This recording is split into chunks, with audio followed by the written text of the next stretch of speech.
Good morning, good afternoon, good evening, wherever you are in the world. Welcome to Prequel, Origin Stories and Inflection Points, a podcast by Goodie Nation. My name is Casey Willis, and I am a 2023 Tech Storytelling Fellow with Goodie Nation. And for those of you who don't know, Goodie Nation is an organization that exists to help bridge the relationship gap for so many promising founders in the innovation space, in the social entrepreneurship space, folks from all over the world who have amazing ideas and amazing companies. And we do that by partnering with various organizations, bridging the gaps and having mentors and coaches and other founders be able to come together and really start to form relationships. When it comes to entrepreneurship, a lot of people think like, oh, startup founders, they just need money. Money is probably all they need. And like, yeah, money is great, but it doesn't just happen overnight, right? So building those relationships, figuring out who the key players are and who can help a company grow is imperative.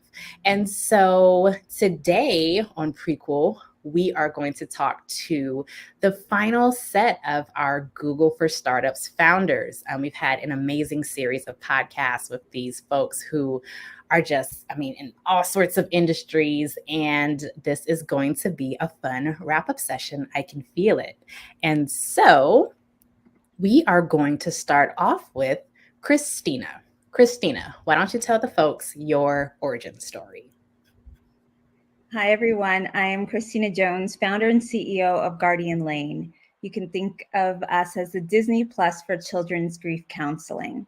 So we work with experts to deliver exclusive video projects that families and schools can access on demand the second that they have a student or child who needs to work through their grief emotions, so that they can release toxic stress and lead a healthy, productive life.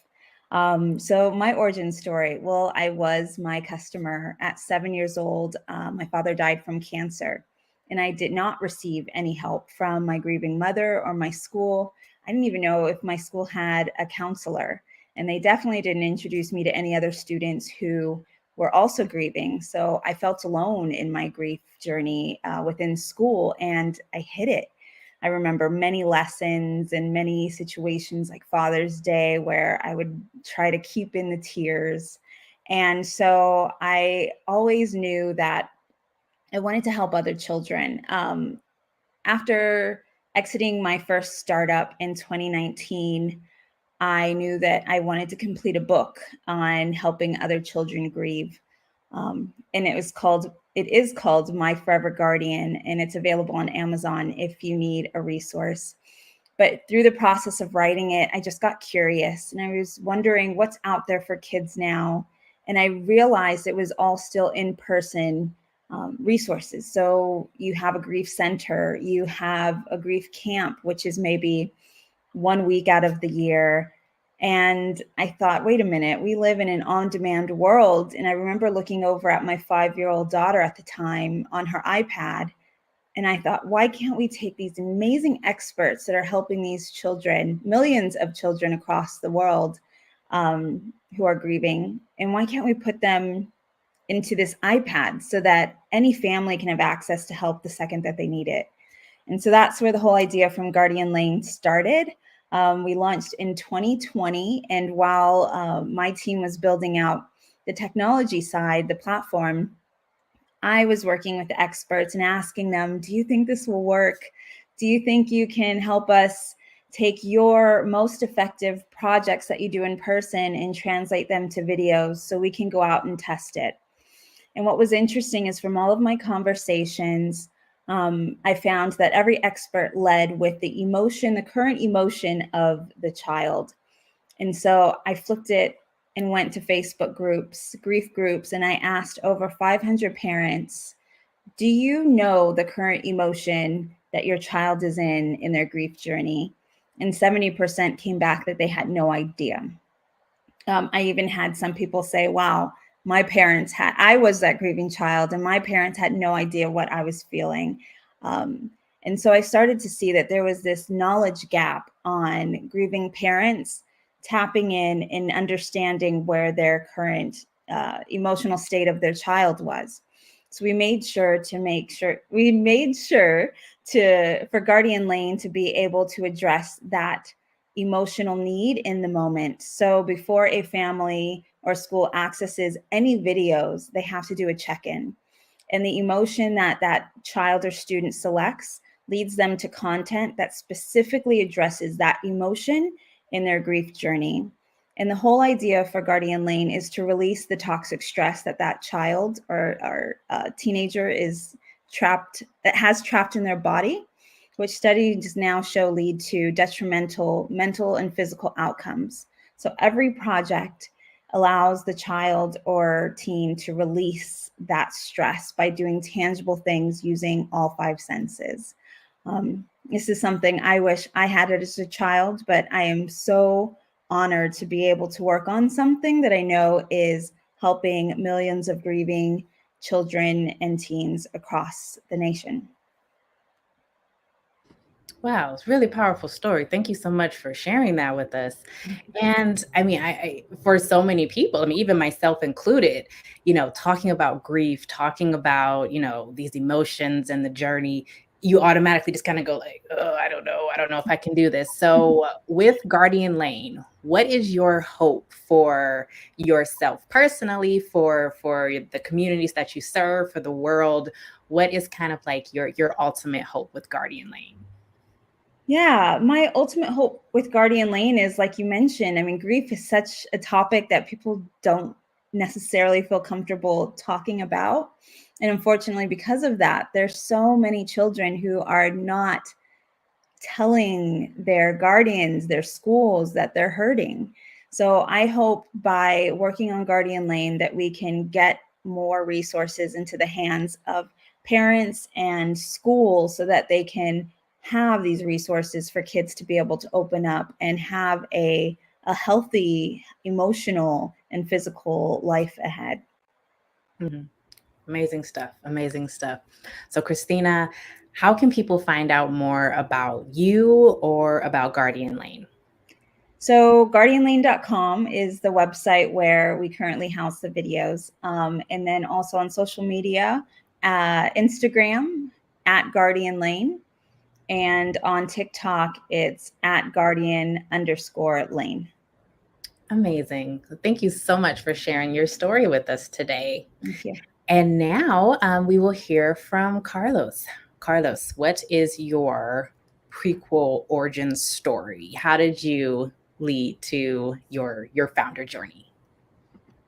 Hi, Casey. Thank you very much, and thank you for the invitation to participate here. Our origin story is fascinating. So, I'm originally from Colombia. My mom worked 28 years in the National Federation of Coffee Growers. And growing up, I remember seeing the effects of weather and climate events into the economy, from too much water to too little water. I even remember an instance when I was in at school that Colombia is in the equator, and we had so little water in our hydroelectrical dams that the country has to move their time zone basically into winter savings mode. And I was like, how we end did we end up here? It's like I thought that we have enough water. So I started studying civil engineering, hydrology, hydraulics, then got into the rabbit hole of studying, okay, I need to know how the water is formed. So I did atmospheric sciences at the University of British Columbia. And then I ended up here in the United States, working with the Department of Commerce, the Geophysical Fluid Dynamics Laboratory, where they created the first global climate model. And at the end, it became very clear that the current generation of technologies that provide weather and climate information for users all over the world basically use the same approach, that they divide the world in boxes, and everybody inside of a box receives exactly the same forecast. And that might work very well if you are in aviation, national security, like hurricanes, things like that. But if you are an owner of a farm, an agricultural farm, a solar farm, a wind farm, or even a ski resort, you care first about what is happening at your asset than what is happening at the county level. So this aggregation, these big areas that are averaged, actually are not conducive to do precision agriculture activities. So the reality is that when I was there working with the Department of Commerce, we had like many users going back. Hey, can you give us information for this specific farm? I need temperature data to help save the lesser prairie chicken that is in Texas and it's an endangered species.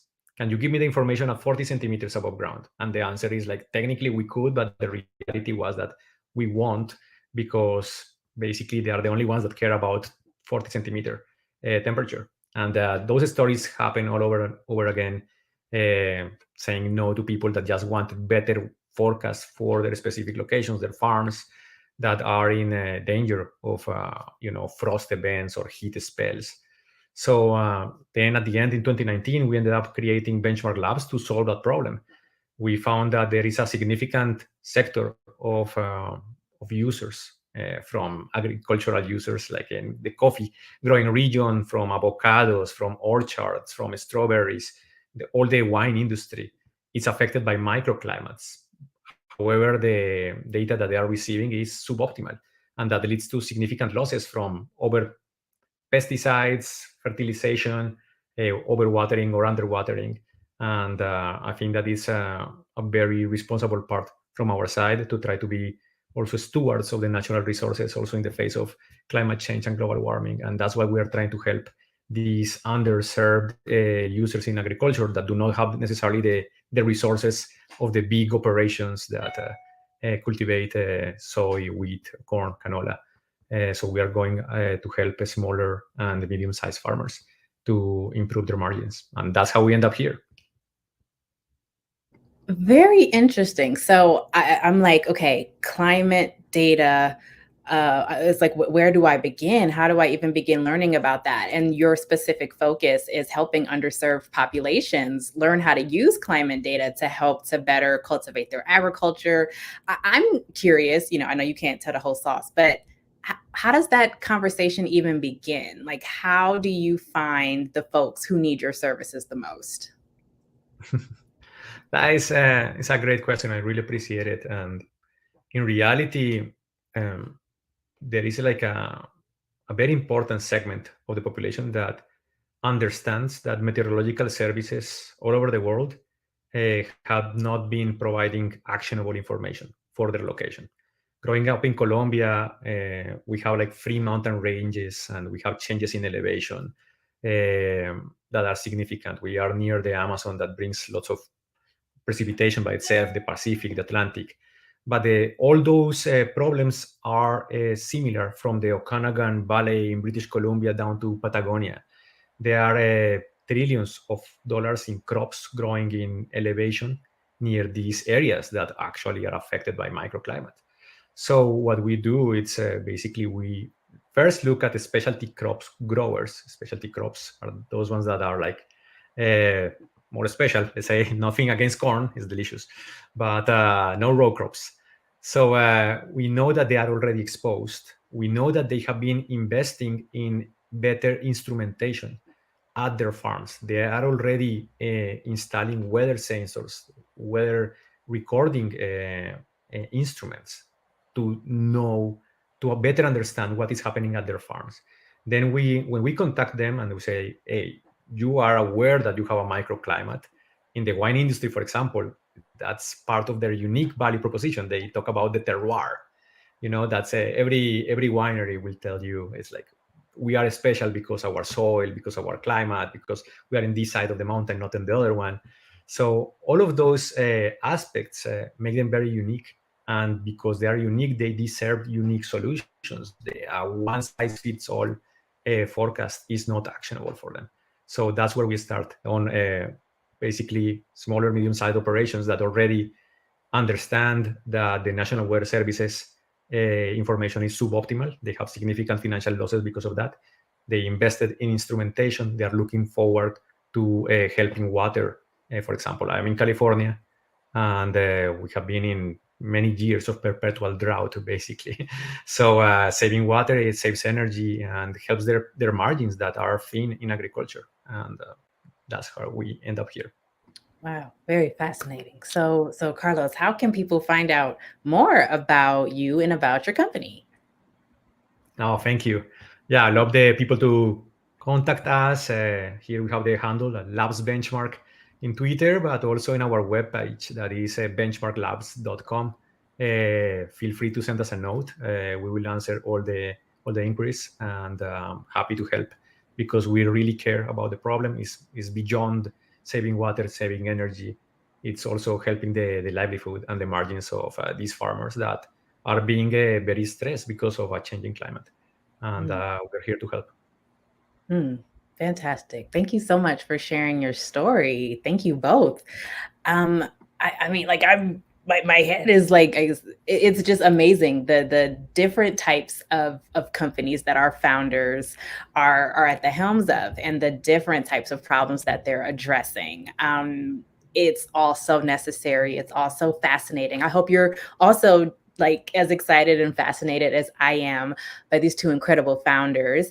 And if you are, and if you heard something that resonated with you, if you're like, I really need to put Kristina in contact with this person. Let me shoot her an email. Or, wow, I never thought about the connection between climate data and specialty farmers. Like, we should invite Carlos on this panel we're doing. This is gonna be a great talk. Like, y'all know them now. You have their information now. It takes 1 minute to send an email. It takes 1 minute to send a LinkedIn message. And that small intentional action could be the thing that potentially takes their company to the next level.